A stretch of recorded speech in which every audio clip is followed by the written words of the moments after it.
Voilà, nous continuons donc bien sûr avec Alain Aviotte, que vous connaissez bien maintenant puisqu'il est présent tous les soirs sur Bordeaux TV en avant-première des chefs. Et ce soir, Alain, tu vas nous parler de Nicolas Frillon du Chapon-Fin à Bordeaux. Ce qu'il a lui de bien, c'est qu'il s'est imprégné des jeux. Il est rentré dans l'histoire du Chapon-Fin. Il a compris que les Bordelais venaient là chausser leurs pantoufles. Voilà, il y a un côté.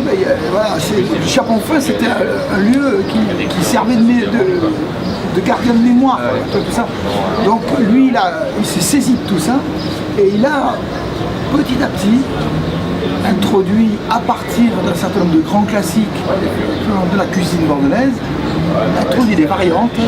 Et d'ailleurs ce soir, quand on lit les énoncés des plats qui sont servis à table, on n'est quand même pas, si tu veux, dans des énoncés qui te défrisent, quoi. Tu vois, si tu lis filet de bœuf saisi, palais de pommes de terre au vieux salaire et sauge, jus réduit au vin rouge, bon, on est dans un certain classicisme. Sur le vin, alors, pour arroser tous ces plats.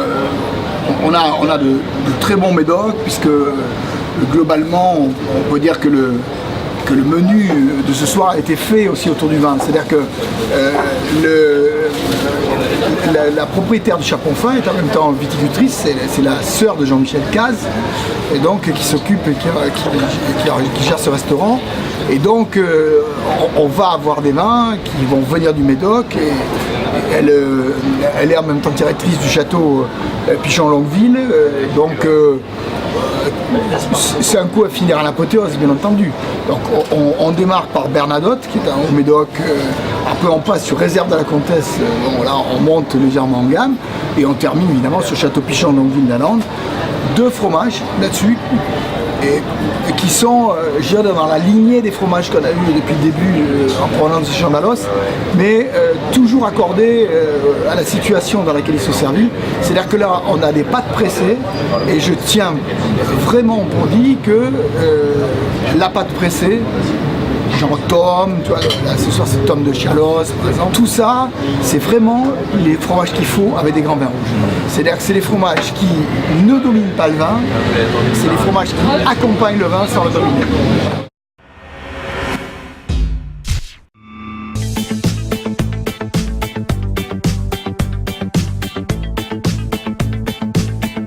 Nicolas Frillon, bonjour. Bonsoir. Alors on va se tutoyer parce qu'on se connaît quand même maintenant depuis un petit moment, parce que l'an dernier vous étiez présent. Alors déjà le premier sentiment sur l'évolution de ces épicuriales. On sent que c'est encore une fois très dynamique. On sent que voilà, au jour d'aujourd'hui c'est bien, parce qu'en même temps il y a de plus en plus de chefs qui participent aussi à ça. Donc voilà, on voit l'événement grandir et en même temps on grandit en même temps. Donc encore une fois, nous on est ravis encore une fois de participer une année de plus. Je crois que c'est important pour Bordeaux, c'est important même pour nous en tant que chef, d'aller vers le public, de justement rencontrer du monde, chose qu'on n'a pas forcément trop l'habitude de faire, puisqu'on est toujours un peu, comme on dit, dans nos cuisines. Donc là c'est bien, parce que voilà, on va vers le public et on sort de nos cuisines, donc voilà, je trouve ça plutôt sympa, et finalement voilà, il y a un dialogue qui se crée vraiment ici sur les épicuriales qui est vraiment particulier, je trouve. Alors vous êtes directeur et chef de cuisine au Chapon-Fin. Alors déjà un petit mot sur le Chapon-Fin. Quand je suis arrivé au Chapon-Fin à l'âge de 28 ans, c'est vrai que c'était une maison et un super challenge de reprendre une maison justement aussi un petit peu historique et que les Bordelais connaissent très bien. Alors on va revenir un petit peu sur votre parcours, on reviendra après sur le menu tout à l'heure. Avec plaisir. Alors vous êtes originaire de Beauvais, et c'est avec Thierry Marx que vous faites vos premières armes, on va dire. Voilà, exactement, une rencontre, le lycée hôtelier du Touquet, classique, voilà, l'école hôtelière, et puis après, premières armes avec Thierry Marx. C'est pas mal quand même comme premier. Ça met le pied à l'étrier, on va dire. Première expérience, Thierry Marx. Voilà. Et puis après, je crois que comme tout cuisinier, on est amené à faire un petit peu un parcours à droite à gauche, comme beaucoup de chefs, on est obligé de bouger un petit peu pour voir un petit peu ce qui se passe dans d'autres cuisines et d'autres grands restaurants et moins grands. Paul Bocuse en 93. Voilà, c'était, disons que c'était bien pour moi de passer justement dans des maisons un peu références. Paul Bocuse, lui, c'était une maison très traditionnelle au niveau des techniques, mais ceci dit, voilà, c'est une super formation. Je crois qu'aujourd'hui, il y a ces formations-là, justement, on les perd un petit peu malheureusement aujourd'hui. Mais voilà, je crois que ça fait partie d'une certaine rigueur que l'on peut avoir dans ce métier. Vous devenez cuisinier attitré de François Léotard en 94. C'était bien à la fois, parce qu'évidemment c'était à titre privé, donc j'étais carrément chez lui, qui à l'époque il était ministre de la Défense, plus député d'hiver et maire de Fréjus. Donc c'est vrai que ça m'a amené un petit peu, je dirais, à savoir un petit peu s'adapter en fonction de son emploi du temps entre guillemets, et puis voilà, de le suivre un petit peu au jour le jour. Et en 98, donc Thierry Marx vous rappelle pour aller à Cordéon Badge.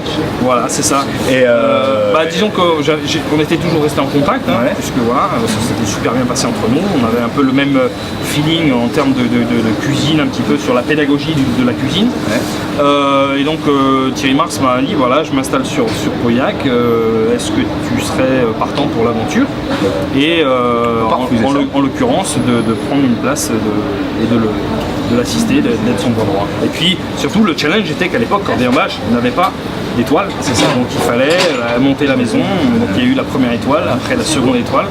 Donc ça a été un très beau challenge et j'ai vu le parcours de cette maison évoluer. Ce soir, donc événement ici, vous allez servir à peu près devant 80 personnes, à peu près 80 couverts. Qu'est-ce que vous allez préparer? Alors l'entrée, on va faire une petite gelée de lentilles avec dessus un petit palais que j'ai fait de pied de cochon qui sera très fondant avec de la gambasse. En fait l'idée c'est de mélanger le pied de cochon et le fruit de mer. Voilà. Pied de cochon gambasse, de le mélanger. Donc on a fait un petit palais que l'on a fait frire, croustillant, et à partir de là on mettra autour une écume à base d'huile de truffe blanche.